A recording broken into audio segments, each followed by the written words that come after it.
সুপ্রভাত আমার প্রিয় দর্শক বন্ধুরা, তোমরা সবাই কেমন আছো? আশা করি ভালো আছো, সুস্থ আছো।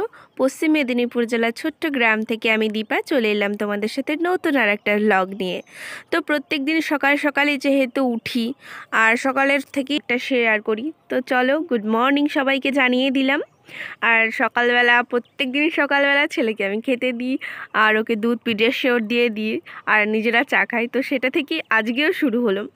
আর মিস্ত্রিরা যেহেতু আছে আজকে, তো ওনাদেরকেও চা দিয়ে দিয়েছিলাম। আর চায়ের সাথে সাথে সত্যি বলতে আজকে বিস্কিট ছিল না, তো কি করব, আগের দিন যে মিষ্টির সাথে যে ঝুড়ি ভাজার প্যাকেট দুটো কিনেছিলাম, সেই প্যাকেট দুটোর থেকে একটা প্যাকেট ওনাদেরকে দিয়ে দিয়েছিলাম যে আপনারা চায়ের সাথে তাহলে ঝুড়ি ভাজাটাই খেয়ে নিন আজকে, যেহেতু বিস্কিটটা নেই। তো বরকে পরে বলেছিলাম, ও বিস্কিটটা নিয়ে এসেছিলো।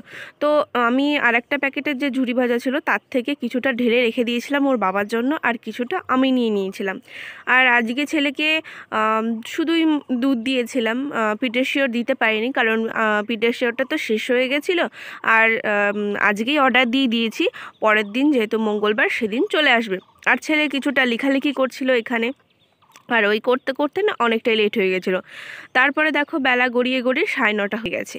তো ও চলে গেছিলো, ও এখন একটু বড় হয়েছে, ও নিজে থেকেই মানে আমাদের এদিকে ওই, আমরা মুর্শিদাবাদে বলি ওটাকে বলে কেটলি, আর এদিকে বলে ডেকচি। তো ওই ক্যানটা হাতে নিয়ে ও চলে গেছিলো, মানে ডেকচিটা হাতে নিয়ে ও চলে গেছিলো মানে খিচুড়ি আনতে। ও খিচুড়ি বলে, তো আজকে যেহেতু ভাত দিয়েছে আর দুটো ডিম দিয়েছে, দুটো ডিমের কারণ হচ্ছে ওর ভাই আর ওর জন্য। ভাতের দিন যেহেতু গোটা ডিম দেওয়া হয়, তো ও নিয়ে চলে এসেছে ভাত ফাত, ওগুলো তো আমরা খাই না, ডিমটা শুধুমাত্র নেব, তাই খিচুড়ির দিন হলে খিচুড়িটা খাই। তো একটা ডিম নিয়ে নিব, আর বাদ বাকিটা ওর ঠাম্মিকে দিয়ে চলে আসবে। ভাইটা তো ওর ঠাম্মি মানে ওখানেই দিয়ে দেয়, আর ওর ঠাম্মি বলছিল আজকে আমার সোমবার, তো তুমিই খেয়ে নাও। তবুও ওর ঠাম্মিকে দিয়ে এসেছি, কারণ একটা ডিমই যথেষ্ট বাচ্চার জন্য, আর বেশি খেলে আবার ওর অ্যালার্জি হয়ে যাবে। ও তো ডিম খেতে প্রচুর পছন্দ করছে, হঠাৎ করে দেখতে পাচ্ছি শীতের সময়টা, কিন্তু যখন গরম পড়ে যাবে তখন আর ওর ডিমের প্রতি অতটা হয়তো নেশা থাকবে না, কারণ ডিম মানে প্রচণ্ড শরীর গরম করে দেয় না। তো একটা ডিম যথেষ্ট, আমি বললাম যে আর খাওয়াতে হবে না ওকে, একটাই ঠিক আছে। আর এদিকে দেখো রান্নাবান্নাটা বসিয়েও দিয়েছিলাম, আর রান্নাবান্না বসিয়ে দিয়ে ভাবছি যে আজকে কী করব, প্রতিদিন মাছ করি, ভালো লাগছে না আর। তবুও শেষমেশ আমার কি হলো কি জানি না, একটা নিরামিষ তরকারি করলাম, ডাল করব ভাবছিলাম। তো শাশুড়ি বলল যে মানে মজুর হয়েছিল, তো মজুরের জন্য ডাল করেছিল, তার থেকে বলল যে আজকে মজুর হয়নি, তাহলে তুমি আর ডাল যদি রান্না করো তো করো না, এখান থেকেই দিয়ে দেবো। তো ওই ভেবে আমি বললাম যে ছেলে কি খাবে সেই ভেবে, মানে এই যে দেখো আলু ভাজাটা করে নিয়েছিলাম, আর সমস্ত সবজি দিয়ে মটরশুঁটি গাজর আলু ওই সমস্ত সবজি দিয়ে ওলকপি টপি দিয়ে কাঁচকলা দিয়ে একটা সবজি করে নিয়েছিলাম। এটা নিরামিষ তরকারি বলতে পারো। প্রথমে ভেবেছিলাম যে করব না সেরকমই কিছু মাছ, তারপরে লাস্ট অবধি আমার কি হলো, সেই ছেলের কথা ভেবে আমাকে আবার সেই মাছ করতে হলো। তো আজকে মাছটার শুধু জিরে গুঁড়ো করিনি, আজকে করেছিলাম একটু পেঁয়াজ রসুন দিয়ে, বেশ ভালো লাগছিল। কিন্তু না, একবারই খেয়েছি, তারপরের বার যখন খেতে গেছি মাছটাকে শুধু ঝেড়ে নিয়ে তারপরে খেয়েছি, তখন এর গ্রেভিটা একদম খেতেই ইচ্ছে করেনি। তো চলে গেছিলাম স্নান টান করে ওপরে, আর কিছু টুকটাক জামা কাপড় ছিল, ভালোই কিছু জামা কাপড় ছিল, সকালবেলা কিছুটা ধুয়েছিলাম আর এখন অল্প কিছুটা ধুয়ে নিয়েছি, তো সেগুলোকে একটু মেলে দিচ্ছিলাম।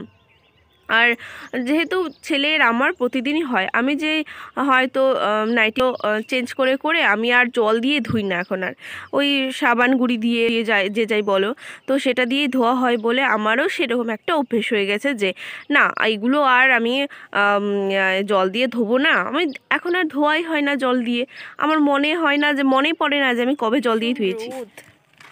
আর এক্ষুনি স্নান টান করে আসলাম, আর স্নান করে উপরে এসেছি, নিচে তো প্রচণ্ড ঠান্ডা, আর উপরে যে এসেছি গরম জল দিয়ে স্নান করতে হয়েছে, আবার উপরে যেই এসেছি আবার এতটা রোদ লাগছে একেবারে কি বলবো, দাঁড়াতে পারছি না, এরকম মানে চোখ দিয়ে তাকানো যাচ্ছে না, অন্ধকার দেখছি। একটু বসি ছাদে এলে না, ওই দোতলা উঠে বেয়ে আসার পরে মানে একদম আর মানে কি বলবো, দাঁড়িয়ে থাকার এনার্জি থাকে না, মনে হয় যেন কিছু একটা পেলে বসে পড়ি। জানি না এটা কত শক্তপোক্ত কিনা, আমার ভার নিতে পারবে তো। আর আজকে একটু ভাবছিলাম যে শর্ট ভিডিও বানাবো, অনেক অনেক কয়েকদিন হলো শর্ট ভিডিও বানাই না, একদমই বানাই না, সেজেগুজে একটু বানাই না। তো আজকে ভেবেছিলাম একটু বানাবো। আর কালকে আমাদের পরীক্ষা আছে, কালকে মঙ্গলবার, আজ সোমবার, তো কালকে পরীক্ষা আছে আমাদের কলেজে। সেটা হচ্ছে সেলাই কলেজে আর কি। তো সেখানে কিছুটা তো হলেও পড়তে হবে। বই খাতা খুলেছিলাম, বাট পড়া একদমই হয়নি। আর ছেলের সামনে বই খাতা খোলাই যায় না, খাতা খুললেই ও নিয়ে নেবে মোটামুটি। তো স্নান টান করে নিয়েছে, করে নিয়ে চুলটা একটু শুকনো করে মুখে একটু ক্রিম ট্রিম মেখে তো আমি ওপরে এসেছি জামা কাপড়গুলো ছড়াতে, যেহেতু ছড়াতেই হবে বলছি, যেহেতু ছড়াতে হবে আর কি, হ্যাঁ হবেই বলা যায়। যেহেতু ভেজা জামা কাপড় ছড়াতে তো হবে, আর নিচে জায়গা নেই তো একদমই। আর ওপরে ছড়ানোটাই বেটার, না কোনো ঝুট ঝামেলা থাকে, না কোনো কিছু। আমাদের নিচে তো গরু টরু আছে, তো তারে মিলে দিলে গরু কখন যায়। আর আমাদের গরু তো নয় যেন ঘোড়া, তবুও তো গরুটা বাছুর হওয়ার পরে অনেকটা ওর মানে যে পরিমাণ ফসফস করতো রাগে, অনেকটা লাফাঝাপি অনেকটাই কমে গেছে, গরুটা অনেকটা রোগাও হয়ে গেছে। যেহেতু ওর একটা বাছুর হয়েছে মানে তো দুর্বল অনেকটা হয়েই যাবে, সেরকম কি আর থাকে। আর ছেলেকে কি বলবো, সেই তখন থেকে ওর বাবা ওকে শুয়ে রেখেছে, ওর বাবার ঘুম টুম দিয়ে মানে কি বলবো ওঠা হয়ে গেল, এখনও পর্যন্ত ও ঘুমায়নি। ও খাওয়া দাওয়া করলো, আবার জুস খেলো, জুস খাওয়ার পর ওর বাবাকে উঠিয়েছে, উঠানোর পর বলছে যে এখন বল খেলবো। তো ওর বাবার সাথে বারান্দাতে বল খেলছে। আজকে মিস্ত্রিরা ছিল, মিস্ত্রিরা এইমাত্র কাজটা সেরে তারা গেছে। তো ভাবছি যে ওপরে আজকে যেহেতু দেখো ওয়েদারটা ভালোই আছে, একটু রোদটা কমুক, এত রোদে তো কোনো ভিডিও করাই যায় না। একটু রোদটা কমলে তারপরে আমি হচ্ছে ভিডিওটা করব, ভাবছি ভিডিও করব। কালকে তো একদম সময় পাবো না, ছেলের শরীরটা যেহেতু এখন একটু ভালো হয়েছে, তো কালকে ওকে ওর বাবা স্কুলে দিয়ে আসবে। আর ওর বাবা যাবে না কালকে, ওর বাবা বাড়িতেই থাকবে। আমি বলে যেহেতু জানি যে কালকে আমার যেহেতু পরীক্ষা আছে, সেহেতু ও কালকে আর যাবে না। আমাদেরকে কালকে ওই 9:30টার সময়, হ্যাঁ 9:30টার সময় বেরিয়ে যেতে বলেছে। তো হয়তো 10টা হয়ে যাবে, 11টা কিংবা 11:30 থেকে হয়তো পরীক্ষা শুরু, লিখিত হবে। তারপরে হয়তো বাইরে থেকে স্যার যারা আছে তারা আসবে। তো ওই করে করে একটু তাড়াতাড়ি বেরোতে হবে, আর অনেকটা টাইমও লাগবে যেতে, যেহেতু সাইকেলে যাব। ওর বাবা বলছিল যে দিয়ে আসবো না হয়, যেহেতু বাড়ি আছে। তো ভাবলাম যে যেহেতু আমাদের এখান থেকে আরও দুজনা মানে আরও একজন যায়, তো ও যদি যায় সাইকেলে, দুজনে সাইকেলে যাব, সাইকেলে চলে আসতে পারবো। আর ওর বাবা যেহেতু তাতানকে স্কুলে দিয়ে আসবে, স্কুল থেকে নিয়ে আসবে, তো আবার ছেলেকে রেখে কার কাছে রেখে যাবে, না হলে ওকে আবার সেই ঠান্ডার মধ্যে গাড়ির হাওয়া লাগিয়ে লাগিয়ে নিয়ে যেতে হবে। সেজন্য বলেছিলাম যে থাক, তোমাকে যেতে হবে না, সাইকেল নিয়ে যাব, সাইকেল নিয়ে আসবো। কী বলো তো, একা একা গেলে মানে এমন হয় যে মানে রাস্তাটাই ফুরোতে চায় না। আর দুজনা গেলে গল্প করতে করতে কখন রাস্তাটা ফুরিয়ে যায় নিজে টেরও পাওয়া যায় না।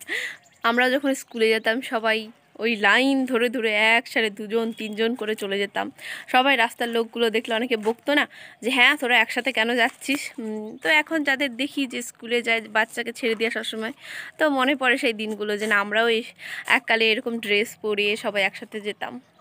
তো সবারই সময় আসে, সবারই সময় যায়, এরকমই চলতেই থাকে। এই হাতটা ব্যথা হয়ে গেল ফোনটা ধরতে ধরতে।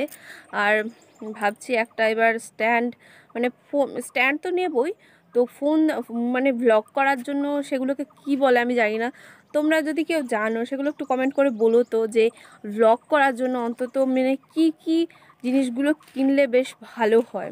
আমি সত্যি জানি না যে ব্লগের জন্য যে একটা সেই ফোনের সাথে ধরার জন্য যে স্ট্যান্ড থাকে সেটাকে কি বলে তাও জানি না। আর একটা স্পিকারের খুব খুব খুব দরকার, মানে এমনি যখন ভয়েস দেওয়ার সময় ভয়েসটাও তোমার সুন্দর আসে, কিংবা হয়তো দূর থেকে একটু কথা বলছি সেটাও খুব ভালো শোনা যায়। মানে কি বলবো, আর ফোন তুমি দূরে রাখছো, ওই দূরে রাখছো, মানে আরও একটু দূরে রাখলে তখন কথা বললে আর কথাটা ভালো করে শোনাই যায় না।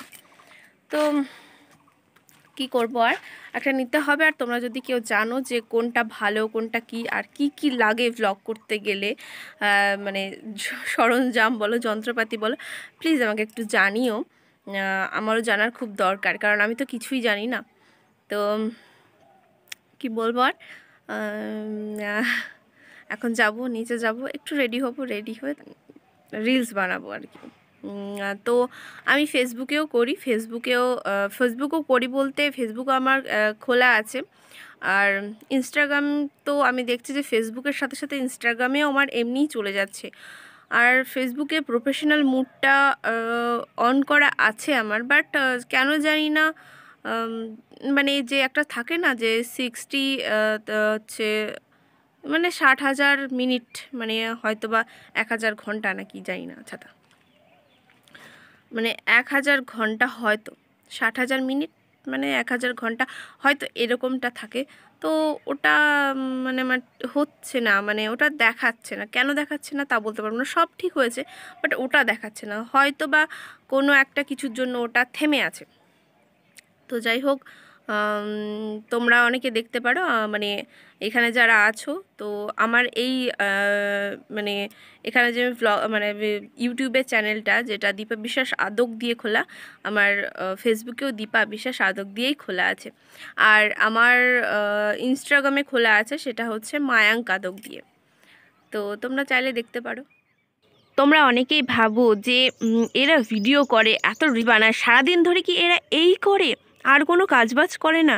আসলে না ভাই, তোমরা যে যা ভাবো তার থেকে ঠিক উল্টোটাই হয়। আমরা সংসারের সমস্ত কাজবাজ সেরে তারপরে ছেলেপেলেকে মানে তাদের খাইয়ে দাইয়ে নিজেরা ওই যতটুকু টাইম পাই তার মধ্যে থেকে ভিডিও, রিলস, শর্টস যাই বলো সেগুলোই বানাই। এখানে দেখতে পাচ্ছ তো আমি কোনো দিন দেখাই না, তবু আজকে মনে হলো যে না আমি একটু দেখাই আজকে। দেখো আমি নিজে রেডি হয়েছি, রেডি হওয়ার পরে দুটো একটা শর্টস ভালো করে হচ্ছে কি হচ্ছে না ভেবেছিলাম ছাদে যাব, কিন্তু সেটাও হয়নি। তো তারপরে তার মাঝখানেই আমি ছেলেকে খাওয়াচ্ছি, কারণ ওর খিদে পেয়ে গেছে। কারণ আমাদের ভিডিওটার সাথে সাথে সব কিছুই তো দেখতে হয়। তোমরা অনেকে ভাবো যে না এরা শুধুমাত্র মনে হয় সারাদিন রিলসই বানায়, সারাদিন ভিডিওই করে, এদের আর কোনো কাজ নেই, কিন্তু তা হয় না। বাস্তবে তার উল্টোটাই হয়, তোমরা যেটা ভাবো তার উল্টোটাই হয়, ঠিক আছে?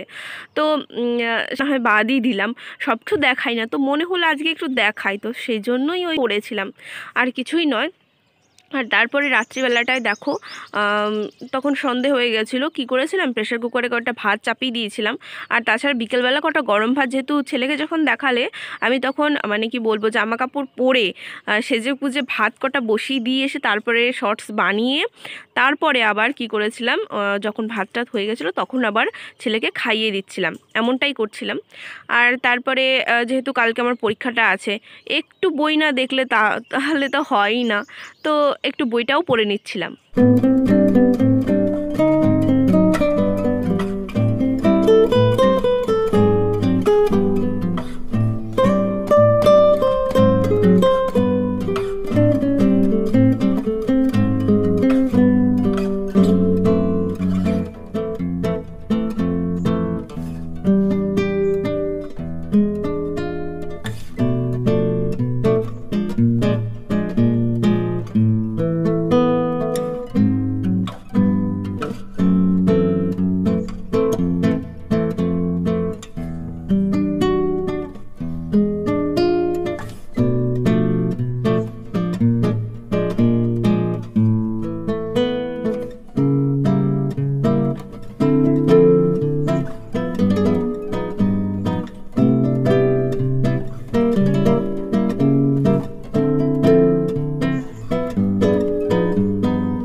সব কিছুই ঠিক আছে, তো এইটা আমি এখন যেটা করছি সেটাকে বলতে পারো তোমরা, হ্যাঁ, যে নাই কাজ তো খই ভাজ, এইরকমই একটা।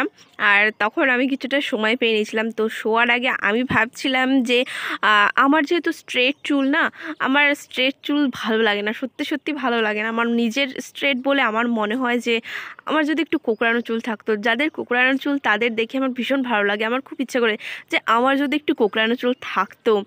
তো সেই রকমই বলতে পারো। আমি চুলটাকে একটু কোঁকড়ানোর জন্য কি করি, রাত্রেবেলায় 4টে করে বেনুনি করে রেখে দিই, দু সাইডে দুটো দুটো করে বেনুনি করে রেখে দিই। তো সকালবেলা একদম যখন স্নান করব তখনও খুলি না, আমি স্নান করার পরে খুলি, সেদিন তো আর মাথাটা ভেজাবো না।